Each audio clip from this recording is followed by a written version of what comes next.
Private limited. Budget buy supermart के इस रमजान के मौके पर बजट बाय लेकर आया है ऑफर्स का बाजार। अब हर साधारण आदमी भी सस्ते दामों पर खरीदारी कर सकेगा।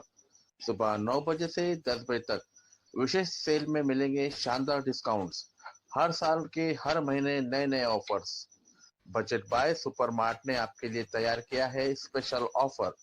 20 ऐसे प्रोडक्ट्स पर एक खरीदो एक फ्री पाओ का ऑफर। इसके अलावा 150 अलग अलग प्रोडक्ट्स पर मिलेंगे 15 से 50% तक के भारी डिस्काउंट्स। अब कोई भी चाहे उसकी जेब हो छोटी या बड़ी, बजट बाय सुपरमार्ट में आसानी से खरीदारी कर सकता है। हर चीज पर मिलेंगे लाजवाब ऑफर्स, क्योंकि बजट बॉय की है खास सेल। पता बजट बॉय सुपरमार्ट, बेलोक कौसर हॉस्पिटल, अपना कॉर्नर पर बनी। आइए और खरीदारी का आनंद ले केवल बजट बॉय के सुपरमार्ट पर। बुक एंड Brooke Bond Taj Mahal tea, food rice tomato ketchup 900 gram, बेस मालाबार पराठा 800 ग्राम, शक्कर, चना दाल, मसूर दाल, बादाम, काजू, शहद, हर क्वालिटी के चावल, आरएल हो या बासमती चावल, रवा पैकेट, मैदा पैकेट, कंपनी का गाय का घी, अंबारी चाट मसाला, सुहाना अंबारी मिर्ची और सुहाना कस्तूरी मेथी, हर कंपनी की चाय पत्तियां, हेलमेंट्स रियल मोइनोस 800 ग्राम, फूड राइट वेंचुअल chutney, Pravin pickle mango jar, Lion किमिया डेट्स 500 ग्राम, लायन केनो dates 500 gram, Rio premium dates 500 gram, खारिज लाल 500 ग्राम, किशमिश 250 ग्राम, अंजीर 500 ग्राम, रामा मनुका 250 gram, Rama black raisins 250 gram, कद्दू खीर, बाबा फूड 190 ग्राम, बाबा हरीश 500 ग्राम, रूह अफ़ज़ा शरबत 750 millilitre, cold drinks 2 litre 2.5 litre, मेप्रो प्रोडक्ट्स, मेकन प्रोडक्ट्स, मामार्थ, ऑल पॉल ब्रांड्स, फेक एक्स, बेला वीटा, रिया all perfumes, Parachute hair oil, coconut 500 gram, मैसलिन body lotion deep moisturise 400 millilitre, क्लोजल toothpaste, ever fresh red 150 gram और भी 2000 से ज्यादा प्रोडक्ट्स पर मिलेंगे शानदार ऑफर्स। अब हर व्यक्ति चाहे वो किसी भी वर्ग का हो, बजट बॉय सुपरमार्ट में आराम से खरीदारी कर सकता है।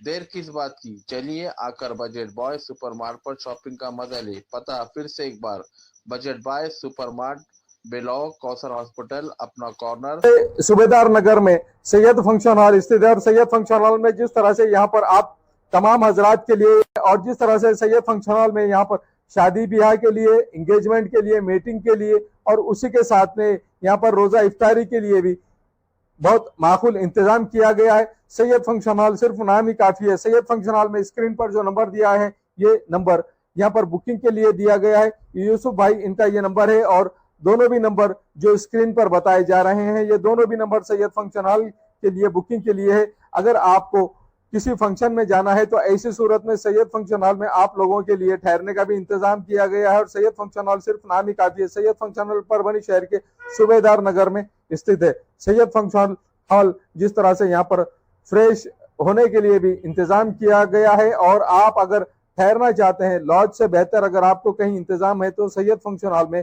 ये पूरा इंतजाम आप तमाम हजरात के लिए किया गया है। स्क्रीन पर जो नंबर दिया गया है, इस नंबर पर आप कांटेक्ट कर सकते हैं। आपको अगर शादी के लिए, एंगेजमेंट के लिए, चिल्ले के लिए अगर आपको सैयद फंक्शन हॉल चाहिए तो स्क्रीन पर यूसुफ भाई के नंबर दिए गए हैं और जिन नंबरों को हमने स्क्रीन पर लगाया है, इस नंबर पर आप कांटेक्ट कर सकते हैं सैयद फंक्शन हॉल में बुकिंग के लिए। और सैयद फंक्शन हॉल हमेशा आपकी सेवा में उपलब्ध है। Abdul Wahab function hall booking यहाँ पर शुरू है। शादी ब्याह और उसी के साथ में छिल्ला छट्टी और साथ ही यहाँ पर किसी भी तरह के प्रोग्राम, रस्म, एंगेजमेंट के लिए आपके लिए अब्दुल वहाब फंक्शन हॉल में मूलभूत सुविधा अवेलेबल है। अब अब्दुल वहाब फंक्शन हॉल परभनी शहर के कवड़गांव रेलवे गेट से नीचे यहाँ पर जिस तरह से अलीबाग नगर के करीब ही यहाँ पर ये फंक्शन हॉल अवेलेबल है। और अब्दुल वहाब फंक्शन हॉल जिस तरह से यहाँ पर मूलभूत सुविधा अवेलेबल है, लेडीज के लिए यहाँ पर अलग से हॉल, सेपरेट हॉल, जेंट्स के लिए सेपरेट हॉल, उसी के साथ में बच्चों के खेलने के लिए सामने गार्डन और स्पेशली पार्किंग के लिए माकूल जगह अब्दुल वहाब फंक्शन हॉल है। अगर आपको शादी करना है, आप अपने बच्चों की शादी अगर करवाना चाहते हैं, अगर आपको बच्चों का एंगेजमेंट कराना है, बच्चों का अगर छिल्ले का प्रोग्राम है या मीटिंग है, तो ऐसी सूरत में परभणी शहर में तो भैया सिर्फ एक ही नाम है, अब्दुल वहाब फंक्शन हॉल, जाहिद खान। इनसे आप राब्ता कर सकते हैं। स्क्रीन पर दोनों भी कॉन्टैक्ट नंबर दिए गए हैं। अगर आप बुकिंग करना चाहते हैं, अगर आपके घर में शादी है, अगर आपके घर में चिल्ला है, तो ऐसी सूरत में आप अब्दुल वहाब फंक्शन हॉल में अपने प्रोग्राम की बुकिंग कर सकते हैं। और बुकिंग के लिए अस्सलाम वालेकुम व रहमतुल्लाहि व बरकातहू। शह नशीन पर तशरीफ फरमा all India Muslim personal law board के सदर हज़रत मौलाना खालिद सैफुल्लाह रहमानी साहब, जमीयतुल उलमा के मुफ्ती ज़ुबैर साहब, जमात इस्लामी हिंद के तेलंगाना के सदर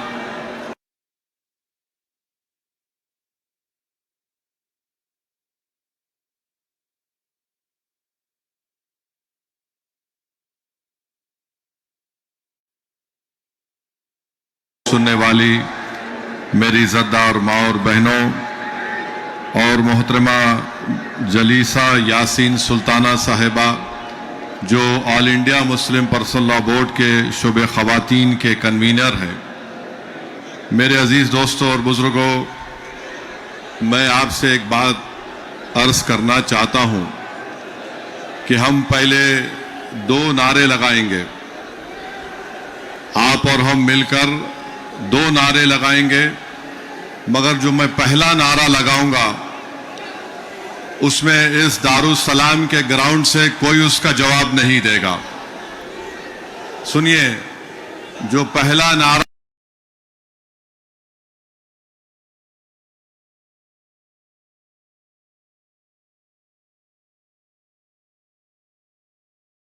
हम लगाएंगे, आप भाई साहब आप नारे लगाएंगे या सुन रहे हैं बात को? बैठिए, बैठो, बस करो, करिए।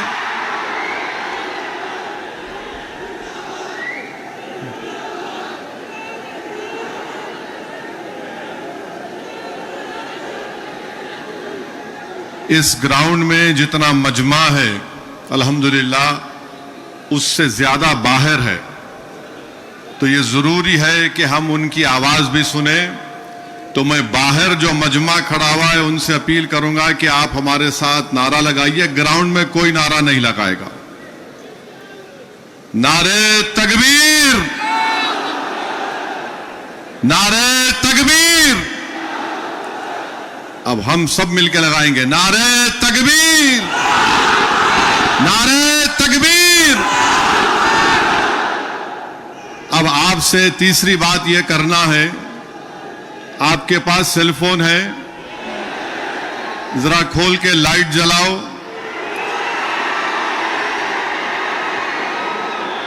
ताकि हमारे बीजेपी वालों की दिमाग की बत्ती जले। लाइट खोलो ताकि हम इस वक्त कानून के खिलाफ पूरे मुल्क को पैगाम दे सकें। हमारे खवातीन भी फोन की लाइट खोल सकते हैं। आप जरा मीडिया वाले दिखाओ।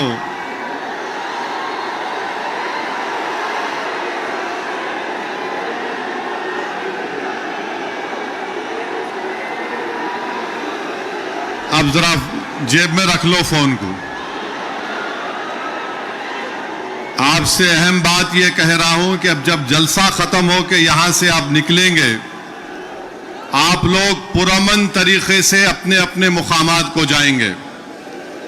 आप झंडे लहराते हुए नहीं जाएंगे, सब्र और तहम्मुल का मुजाहरा करते हुए सरजमीन हैदराबाद के अमन को और मजबूत करते हुए आप यहां से जाएंगे ना आराम से इंशाअल्लाह। और घर को जाके बैठना नहीं, ईशा की नमाज गोल नहीं करना। ईशा पढ़ना है मेरे को भी और आपको भी, तो ईशा भी पढ़ेंगे ना आप। अब मसला यह है कि किसी शायर ने अच्छा कहा था, जब ज़मीर और ज़र्फ का सौदा हो दोस्तों, जब ज़मीर और ज़र्फ का सौदा हो दोस्तों, कायम रहो हुसैन के इनकार की तरह। मैं आपको यह बताना जरूरी समझता हूं कि इस कानून के खिलाफ all India Muslim personal law board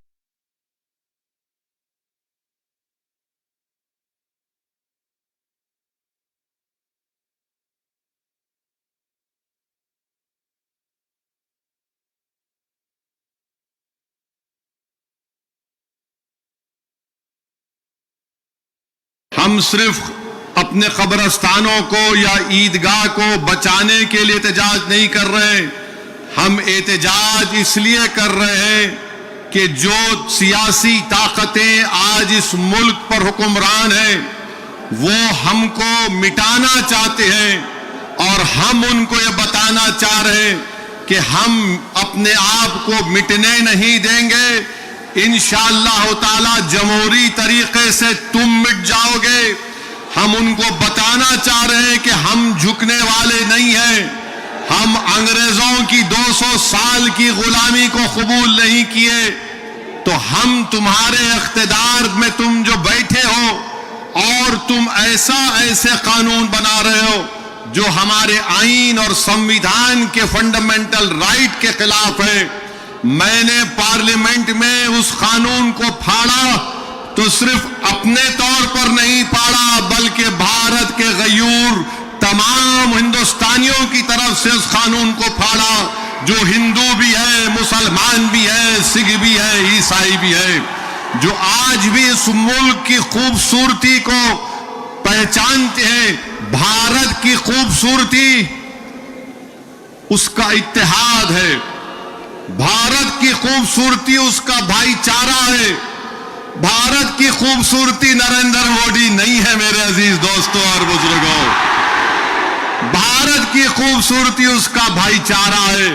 Bharat की खूबसूरती उसकी मस्जिद भी है, मंदिर भी है, दरगाहें भी है, खानकाएं भी है। और जो लोग इस भाईचारगी को खत्म करना चाहते हैं वो भारत को कमजोर कर रहे हैं। तो हमारा एहतजाज इसलिए भी है कि वो लोग जो हमको सफ़े हस्ती से मिटाना चाहते हैं, हम उनको पैगाम देना चाहते हैं कि हम मिटने वाले नहीं हैं। मैं बार बार कह चुका हूं, जब तक हम दुनिया में जिंदा है कयामत नहीं आएगी। जिस दिन हम चले जाएंगे सूर फूका जाएगा, याद रखो।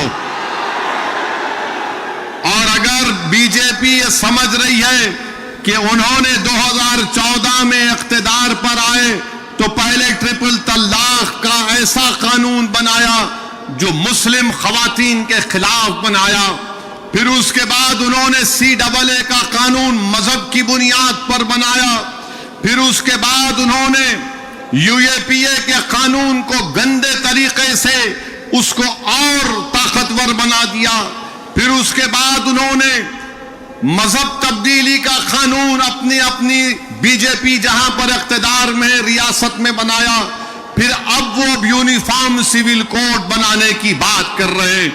11 साल से नरेंद्र मोदी सिर्फ मुसलमानों की मजहबी शनाख्त पर हमला कर रहे हैं। 11 साल से नरेंद्र मोदी सिर्फ मुसलमानों की मस्जिदों को छीनने की कोशिश कर रहे हैं। 11 साल से नरेंद्र मोदी मुस्लिम खवातीन को ताकतवर बनाने के बजाय उनके सरों से हिजाब को छीन रहे हैं। 11 साल से नरेंद्र मोदी बुलडोजरों के जरिए सबसे ज्यादा दलित और मुसलमानों के घरों को तोड़ दिया। अब यूनिफॉर्म सिविल कोड के नाम पर हमारी शरीयत को हमसे छीनना चाहते हैं। वो शरीयत जो शरीयत एप्लीकेशन एक्ट 1937 है, जब संविधान बन रहा था तो बाबा साहेब अंबेडकर ने कहा था कि शरीयत एप्लीकेशन एक्ट बरकरार रहेगा, मगर आज नरेंद्र मोदी ये समझते हैं कि मैं बाबा साहेब अंबेडकर से बड़ा दूरंदेश हूं। मिस्टर मोदी, आप अंबेडकर के पैर की धूल भी नहीं है, इस बात को याद रख लो आप मेरे अजीज दोस्तों और बुजुर्गों। और दूसरी बात यह, मैं आपसे कह रहा हूं कि अपने सफों में इत्तेहाद को मजबूत रखिए। ये लड़ाई जो आप और हम मिलकर अपने दीगर सेकुलर हिंदू भाइयों के साथ, सिख भाइयों के साथ लड़ रहे हैं, याद रखो बीजेपी संघ परिवार हमारे सफों से बाज मीर जाफर, मीर सादिक को खड़ा करेगी। इनसे एहतियात करो। मगर आज मालूम हुआ कि जाफर पाशा में कश्फो करामात भी है।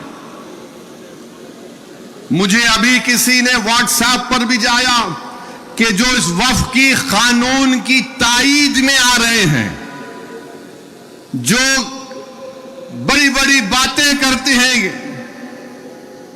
ख्वाजा अजमेरी के आस्थाने से उनका ताल्लुक है, जाफर पाशा की तकरीर को लाइव बैठकर देख रहे थे, तो मालूम हुआ उनको भी बड़ा डर हो गया है कि अब हैदराबाद से एहतजाज बुलंद होगा। अरे जो तुम ख्वाजा अजमेरी के आस्थाने के जिम्मेदार हो ना, मैं पार्लियामेंट में इंशाअल्लाह ताला ख्वाजा एक्ट के तरमीम का एक बिल लाऊंगा और प्राइवेट मेंबर्स बिल लाकर कहूंगा कि तुम नहीं बनोगे, उसमें पसमानदा को किसी को बनाना पड़ेगा। तुम तायीद करोगे, मैं तो ला रहा हूं प्राइवेट मेंबर्स बिल आइंदा सेशन में, तुम देखना। अरे तुम लोग कितना गिर सकते हो, तुम कितना गिर सकते हो, कम से कम उस आस्थाने की निस्बत का तो लिहाज रख लो, तुम उस आस्थाने की निस्बत का तो लिहाज रख लो। और इस बात को भी याद रख लो कि जब तुम और हम इस दुनिया से जाएंगे तो आरएसएस वाले अगर तुमको खंदे पर लेकर गए कब्रिस्तान में, तो फिर अंदर जाने के बाद जब फरिश्ते पूछेंगे कौन है तेरा रब, तो तुम क्या मोदी बोलोगे या अल्लाह बोलोगे? देख लो इस बात को, हम तो अल्लाह ही बोलने वाले हैं और बोलते रहेंगे। अल्लाह ही हमारी मदद करेगा और अल्लाह ही इनको शिकस्त देगा इंशाअल्लाह ताला। हम तौहीद परस्त हैं और हमको फख्र है इस बात का कि रब्बे कायनात जिस चीज का मालिक अल्लाह है, मोदी कह रहे हैं कि उसका मालिक अल्लाह नहीं रहेगा। अब मोदी आप खुद देखोगे अल्लाह कैसा बता देगा अपना जल्ले जलालहू, आप देखेंगे। आप इसको, इस कानून को तुमको वापिस लेना पड़ेगा। जिस तरह हमारे किसान भाइयों ने हमको रास्ता दिखाया, हम उसी रास्ते पर एहतजाज करेंगे। जब तक कानून वापिस नहीं होगा, भारत में पुरअमन एहतजाज होगा। आप तैयार हैं कि लंबी जमहूरी लड़ाई लड़ने के लिए, या फिर कोका कोला की तरह उड़ के फिर ठंडे तो नहीं बैठ जाएंगे? क्या आप तैयार हैं जमहूरी एहतजाजी लड़ाई लड़ने के लिए? अगर आप तैयार हैं तो आप अपने आप से वादा कर लीजिए कि जब तक ये काला कानून वापिस नहीं होगा, हम एहतजाज करेंगे, हम पीछे नहीं हटेंगे, पुरअमन एहतजाज हमारा होगा। याद रखो मेरे अजीज दोस्तों और बुजुर्गों, हम अल्लाह जिस जमीन का, जिस जायदाद का मालिक है, उसकी हिफाजत के लिए आगे बढ़ रहे हैं। हम अल्लाह के घर की हिफाजत के लिए आगे बढ़ रहे हैं। हम औलिया अल्लाह के आस्थानों की हिफाजत के लिए आगे बढ़ रहे हैं। हम अपने ईदगाहों की हिफाजत के लिए आगे बढ़ रहे हैं। और याद रखो इंशाअल्लाह ताला अल्लाह हमारी इस कोशिशों को कबूल करेगा, अल्लाह हमारे इस ईसार को कबूल करेगा। हम जो कुछ भी कर रहे हैं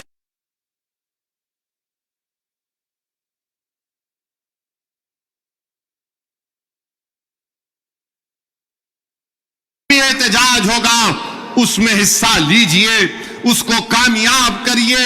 ये कोई सियासी पार्टी का एहतजाज नहीं है, ये इलेक्शन के वोटों को बटोरने का एहतजाज नहीं है। जिस चीज का मालिक है उसकी हिफाजत करने के लिए एहतजाज हो रहा है। पूरे मुल्क में इंशाअल्लाह ताला जो मुस्लिम पर्सनल बोर्ड ने प्रोग्राम बनाया उसमें हिस्सा लीजिए। जो तारीख के दिन आपसे कहा गया लाइट बंद करना, लाइट बंद करेंगे या नहीं बंद करेंगे? ये तो बोलेंगे अम्मा 10 मिनट सीरियल, खड़े होना है अपने हिंदू भाइयों के साथ, अपने सिख भाइयों के साथ। वो भी आज बड़े तकलीफ में है कि ऐसा कैसा कानून बीजेपी की हुकूमत ने बना।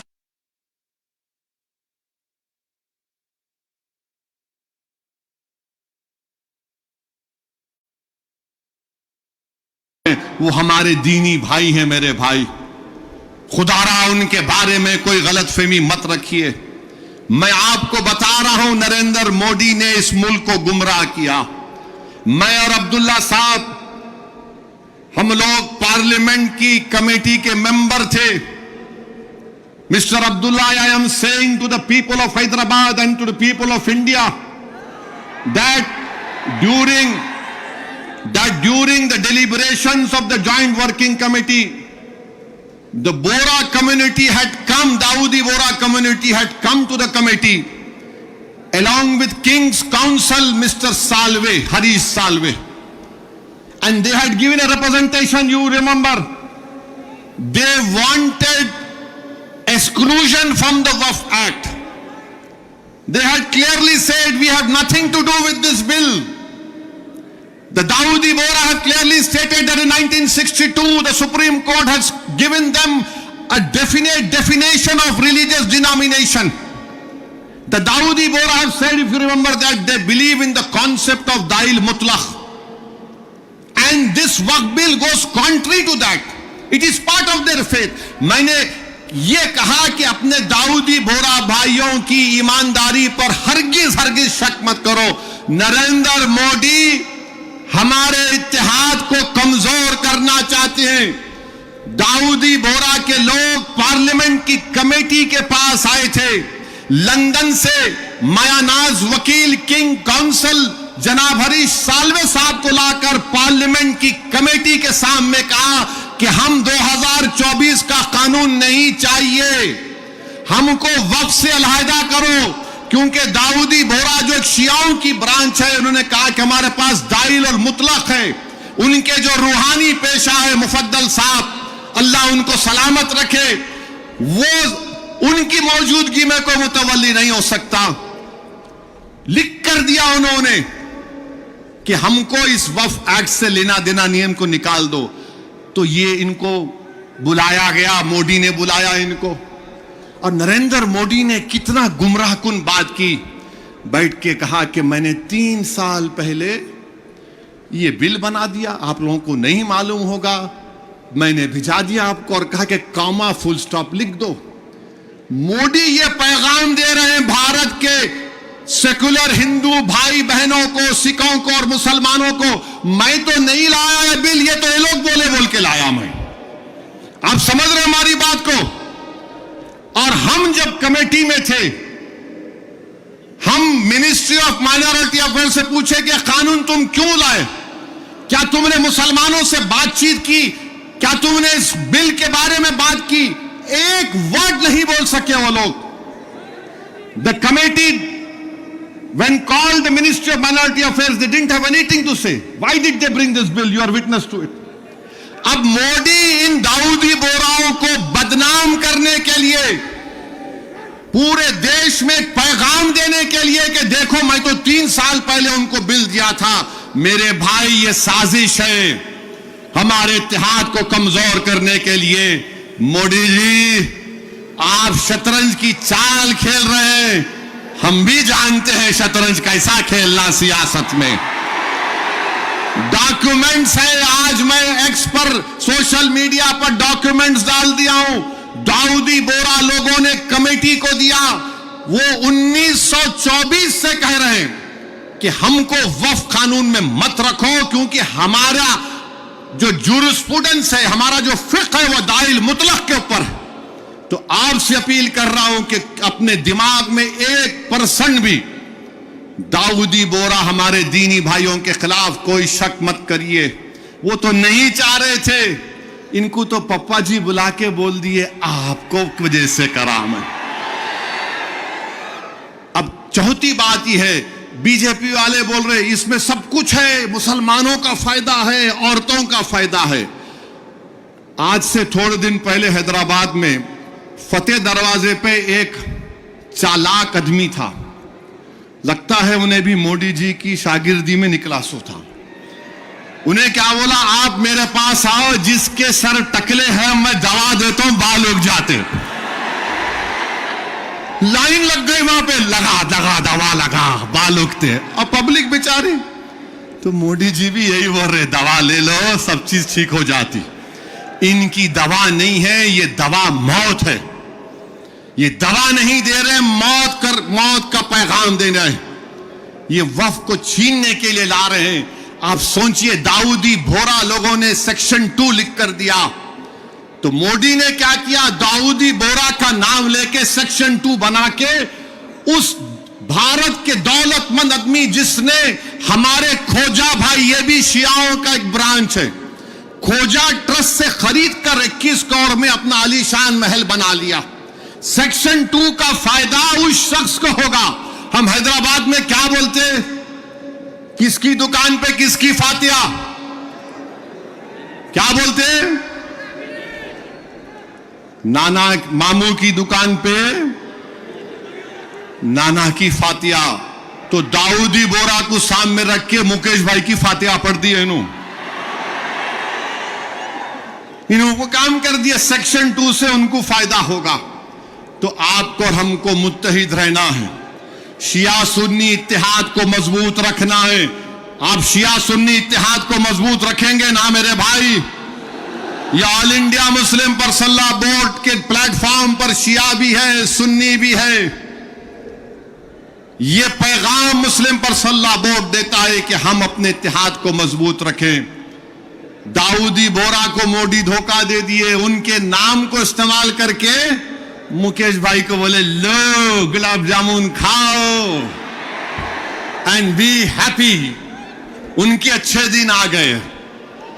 तो मेरे अजीज दोस्तों और बुजुर्गों, छठी बात आपसे अर्ज करना चाह रहा था वो ये है कि सदर साहब ने बहुत सी बातें आपके सामने रख दी कि सुप्रीम कोर्ट ने रिलीफ दिया है, मगर आज भी हम वक्फ की जायदाद को खो रहे हैं। लिमिटेशन एक्ट अप्लाई हो गया, जो 12 साल से काबिज है वो मालिक बन रहा है। 6 महीने के अंदर पोर्टल पर चढ़ाना है, नहीं चढ़ाए तो वक्फ से चले जाएगा। वक्फ इवैक्यू प्रॉपर्टीज निकल गई हमारे हाथ से। 100 एकड़ जमीन है पंजाब हरियाणा में जो आज गवर्नमेंट उस पर काबिज हो चुकी है। रिपोर्ट आई कि उत्तर प्रदेश में 500 से ज्यादा वक्फ प्रॉपर्टीज को उत्तर प्रदेश की सरकार ने गवर्नमेंट की प्रॉपर्टी डिक्लेयर कर दिया। तो मेरे अजीज दोस्तों और बुजुर्गों, और इसमें एक है वक्फ औलाद अब नहीं कर सकेंगे आप। वक्फ औलाद के बारे में कह रहे हैं कि बच्ची का शेर मार के कोई वक्फ औलाद नहीं कर सकता। अरे मैं अल्लाह को दे रहा हूं, अपने बेटे बेटी को मालिक नहीं बना रहा हूं। क्या यह बात सच नहीं है प्रधानमंत्री जी कि हिंदू सेल्फ एक्वायर्ड प्रॉपर्टी में एक हमारा हिंदू भाई अपने विल के जरिए अपनी एक औलाद को या मोहल्ले में किसी को पूरी प्रॉपर्टी दे सकता है, मगर मुसलमान 1/3 से ज्यादा अपनी किसी औलाद को प्रॉपर्टी नहीं दे सकता। अब यह कानून जो है, अभी अगर कोई कलेक्टर मुतवल्ली को बोलेगा कि तुम दरगाह में उर्स नहीं करना, कलेक्टर मुतवल्ली को बोलेगा कि तुम आशूर खाने में इमाम बाड़े में मजलिस नहीं करना, कलेक्टर अगर कोई मुतवल्ली मस्जिद को बोलेगा कि तुम मस्जिद में अज़ान नहीं देना, और अगर मुतवल्ली नहीं सुनेगा तो कलेक्टर उसको 6 महीने की सजा दे सकता। यह कानून है। अभी पहले कानून यह था कि अगर कोई वक्फ की प्रॉपर्टी को बेचता तो 2 साल की सजा, नॉन बेलेबल। अब मोदी जी बोल रहे प्यारे मैं राजा हूं, तुम लूटो बेल ले लो, 6 महीने की सजा काट के आ जाओ, मैं हूं ना। यह कानून बनाया गया है। तो मेरे अजीज दोस्तों और बुजुर्गों, यह वक्फ का कानून मुसलमानों के मफाद में नहीं है, यह वक्फ का कानून मुल्क के वफाद में नहीं है, यह वक्फ का कानून भारत के भाईचारगी के लिए नहीं है। झगड़े शुरू हो जाएंगे, मस्जिदों पर यह बोला जाएगा कि 500 साल पहले ऐसा था वहां पर, और ये बार बार बोलते टीवी पे, ने आपको वक्फ से क्या मिला? अरे क्या कोई आपके अम्मा के महर में आया जो हमसे पूछ रहे आप वक्फ से क्या मिला क्या नहीं मिला? हमारे को हमारी आखिरत मिलती वक्फ को बचाए तो। ख्वाजा बंदा नवाज की दरगाह, मेडिकल कॉलेज है, इंजीनियरिंग कॉलेज है, वक्फ का है। हमदर्द रूह अफ़ज़ा पिए तो वो भी वक्फ का है। कलेजे को ठंडक पहुंचती, तुम लोग पियो जरा रूह अफ़ज़ा। अब रूह अफ़ज़ा के खिलाफ उन्होंने जिहाद कर रहे, जो नाक से ऐसा सूंघ के दूसरे नाक नकुड़ी से निकालने का दर्ज देते। कहां जाएगा ये मुल्क? हद तो ये हो गई मेरे अजीज दोस्तों और बुजुर्गों कि अब कोई ये कह रहा है कि चीफ जस्टिस के फैसले के बाद इस देश में मजहबी जंग शुरू हो जाएगी। नरेंद्र मोदी जी, आप इख्तिदार पर हैं, आपकी पार्टी के लोग इस तरह की बात करेंगे? आप तो भारत के संविधान पर हल्फ लिए हैं कि इस देश में ये अंबेडकर का देश, ये मौलाना अबुल कलाम का देश, ये भगत सिंह का देश, अल्लामा फजल खैराबादी का देश, हुसैन अहमद मदनी का देश, महमूदुल हसन का देश, ये टीपू सुल्तान का देश। यहां बोल रहे मजहबी जंग शुरू हो जाएंगी। मोदी जी, बाबरी मस्जिद का फैसला हमारे खिलाफ आया तो क्या हमने ये जुमला कहा था कि मजहबी जंग शुरू हो जाएगी? हमने कहा था कि supreme court is supreme but infallible, but not infallible. Babri मस्जिद को तोड़ने वालों का क्रिमिनल केस का फैसला आया, किसी को सजा नहीं हुई, हमने कहा कि मजहबी जंग शुरू हो जाएगी। 5-5 साल से बच्चों की बेल नहीं रहे, उनकी मां बाप मर रहे हैं, मर गए हैं, हमने यह कहा कि मजहबी जंग शुरू हो जाएगी। CAA का कानून है, हियरिंग नहीं होती, क्या हमने कहा कि मजहबी जंग शुरू हो जाएगी? UAPA में डालकर हमको सड़ाया जाता है कि हमने जुमला कहा कि मजहबी जंग शुरू हो जाएगी। नरेंद्र मोदी जी, आपकी पार्टी के लोग कह रहे हैं कि रिलीजियस वॉर शुरू हो जाएंगी, मजहबी जंग शुरू हो जाएगी। किसको डरा रहे हैं ये लोग? अदलिया को डरा रहे हैं आप। इख्तिदार में रहकर अदलिया को डराएंगे आप। आपके हक में फैसला आया तो आपके मुंह में लड्डू फूटते हैं और आप रिलीजियस वॉर शुरू हो जाएंगी। यही फर्क है हम भारत के उन मुहिबान भारत में जिसमें हिंदू मुसलमान भी है, हम जब हमारी मर्जी के खिलाफ भी फैसला आता है हम उसको कबूल करते हैं। इसलिए कबूल करते हैं कि हम कॉन्स्टिट्यूशनल मोरालिटी को मानने वाले हैं और ये संघ परिवार के लोग एंटी कॉन्स्टिट्यूशन के लोग हैं। ये संविधान को तो मानते मगर उसको सब्सक्राइब नहीं करते हैं। ये फर्क है भारत के असली नागरिक में और उन लोगों में जो नेशनलिज्म के झूठे दावे करते हैं और कहते हैं कि रिलीजियस वॉर, जो कहते हैं कि अगर कोर्ट कानून बनाएगा तो पार्लियामेंट को बंद कर दो। अरे अगर तुम पार्लियामेंट में बैठकर अपनी अददी ताकत की बुनियाद पर मुझे मिटाने का कानून संविधान के खिलाफ बनाओगे तो मेरे पास चारा क्या बचता है कि मैं अवाम में जाऊंगा और फिर कोर्ट को जाऊंगा। हम कोर्ट को गए, अवाम में भी जा रहे नहीं। कोर्ट कानून कैसे बनाएगा? अरे जालिमों, सुप्रीम कोर्ट का जजमेंट कानून का मौकफ रखता है। पढ़ो, तुम लोग ट्यूबलाइट हो, तुम लोग थम्स अप हो, तुम्हारे दिमाग में एक ही बात बैठा हुआ है, नहीं मोदी है तो खुदा है। अरे खुदा था, है और रहेगा उसी का नाम। आइन है और रहेगा, मगर इस तरह धमकी देना अदालत को और फिर गवर्नर प्रेसिडेंट को बोल रहे हैं, उनको बोल रहे हैं अगर नहीं करे तो कानून बन जाएगा। अरे 142 क्या है प्यारे? 142 आइन का बनाने वाला अंबेडकर है। अंबेडकर में तुम्हारे से ज्यादा दूरअंदेशी थी। आप ये बोल रहे हैं कैसा बनाए, वो कैसा बनाए, हम ऐसा कर देंगे। मगर मेरे अजीज दोस्तों और बुजुर्गों, बीजेपी आइन पर एक फ्रॉड कर रही है और डरा रही है। रिलीजियस वार की धमकी बीजेपी दे रही है। मिस्टर मोदी, कौन रेडिकलाइज हो चुका है बताओ? आप सत्ता में आप हैं, आपके लोग रेडिकलाइज हो चुके हैं। इतना रेडिकलाइज हो चुके हैं कि कोर्ट को धमकी दे रहे हैं, रिलीजियस वार हो जाएंगी। मोदी जी, अगर ये धमकी देने वालों को आप नहीं रोकेंगे, देश कमजोर होगा और देश कभी भी माफ नहीं करेगा। आज सत्ता इख्तिदार आपके पास है, कल नहीं रहेगा इंशाअल्लाह ताला, कल नहीं रहेगा इंशाअल्लाह ताला। अब भारत का हिंदू भी जान चुका है कि वक्फ का कानून बनाए तो क्या मेरे को नौकरी मिलती। हिंदू जान चुका है कि मुसलमानों की नफरत को दिखाकर, मुसलमानों को डराकर वोट बटोरती आई बीजेपी। दिखाने के लिए कुछ नहीं है।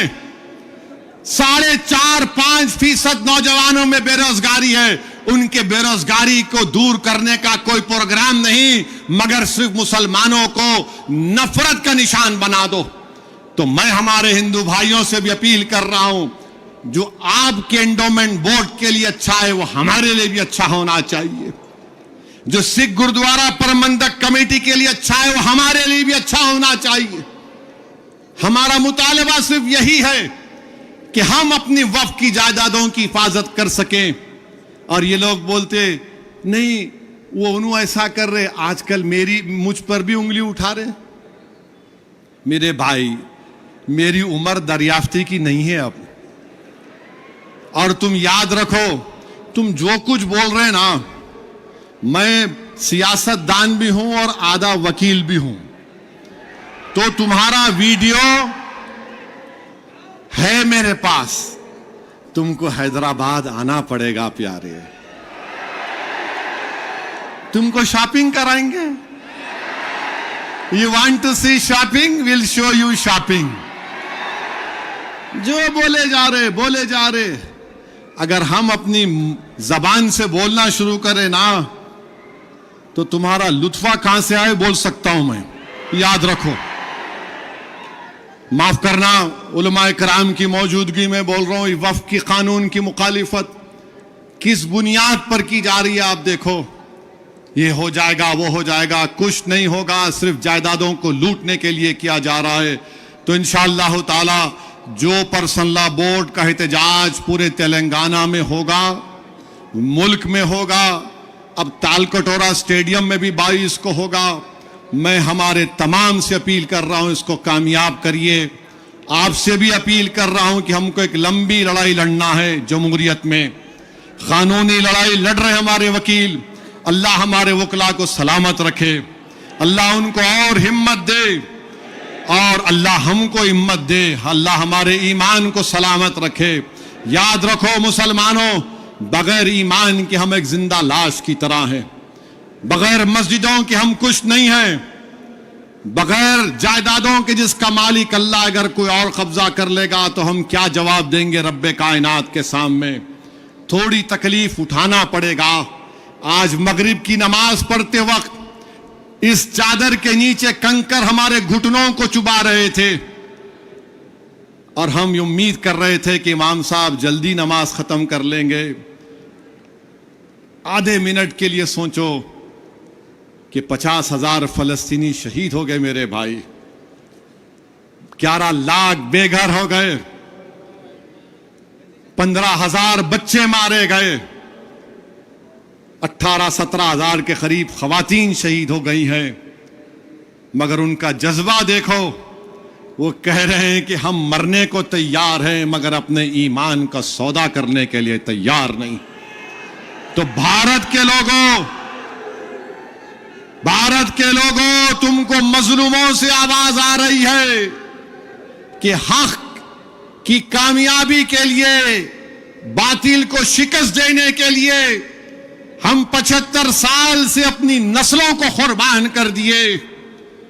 तुमने और हमने नजारे देखे कि एक मां कह रही है अपने बेटे के कफन के सामने, कह रही है कि या रसूल अल्लाह सल्लल्लाहु अलैहि वसल्लम, मैं अपने बेटे को आपके पास रवाना कर रही हूं।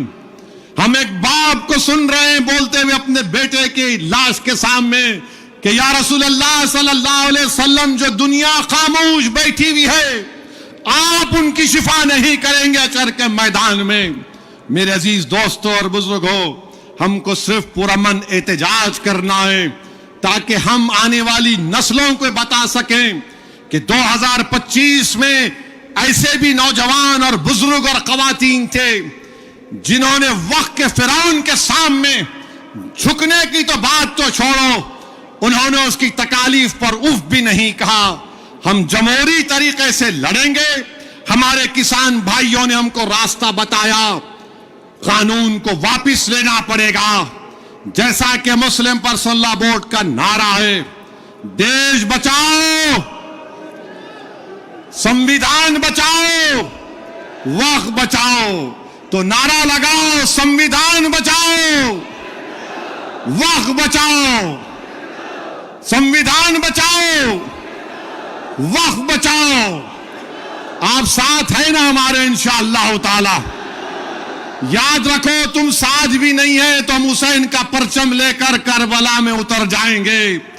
क्योंकि अगर तुम साथ होगे तो यजीद को मालूम हो जाएगा कि ये हुसैन के गुलाम हैं, ये ताकत को देखकर झुकने वाले नहीं हैं। तो मेरे अजीज दोस्तों और बुजुर्गों, पुरअमन तरीके से अपने अपने घर को रवाना होइए। झंडे मत लहराइए। अब नारे लगाने का यहां पे वक्त खत्म हो चुका है। पुरअमन तरीके से अपने घरों को जाइए। बड़ी तादाद में हमारी माँ और बहनें भी आई हैं, मैं उनका शुक्रिया अदा करता हूं। नारे तकबीर। अस्सलाम वालेकुम व रहमतुल्लाहि व बरकातहू।